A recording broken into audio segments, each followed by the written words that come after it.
Bonjour et bienvenue. Aujourd'hui, on va explorer des documents assez étonnants. Ils proposent une vision pour la Palestine radicalement différente, quoi. Très loin de la solution à deux États qu'on entend tout le temps. On a un manifeste pour la paix technologique, et puis d'autres textes, et ils critiquent assez fort l'approche actuelle, et ils avancent une alternative, disons audacieuse. Alors l'objectif, c'est de décortiquer un peu tout ça. C'est quoi les critiques exactes contre le statu quo?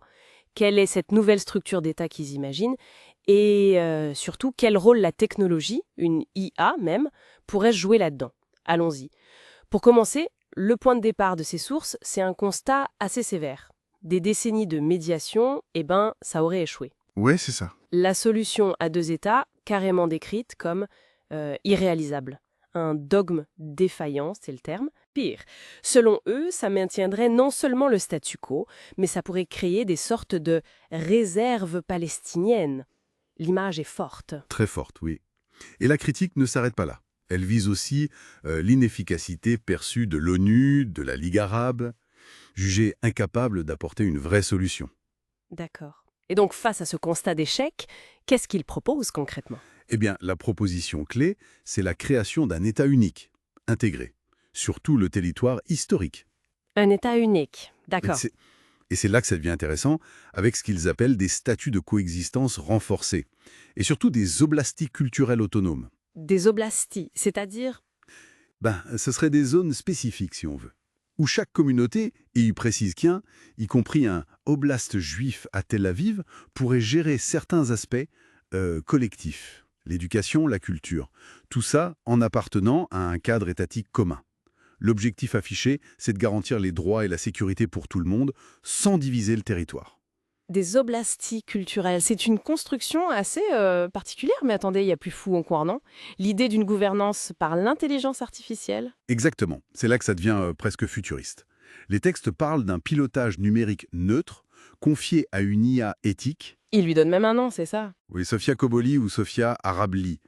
L'idée, telle qu'ils la présentent, c'est d'utiliser cette IA pour assurer la transparence des décisions, une distribution équitable des ressources, et aussi la durabilité des infrastructures, des accords, etc.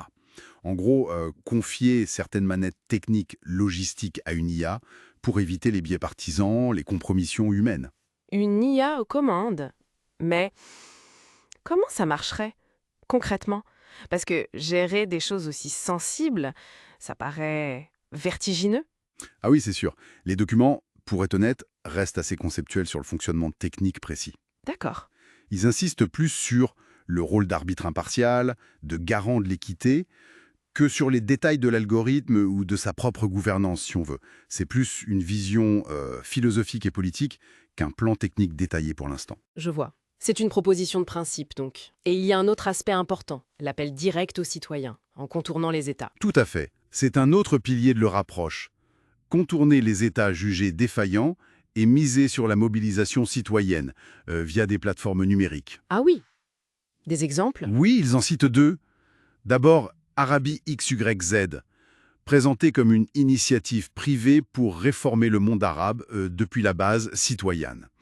Et ça irait loin, puisque selon les textes, ça proposerait même la dissolution du Conseil de coopération du Golfe, pour une gestion plus efficace des affaires arabes. Carrément.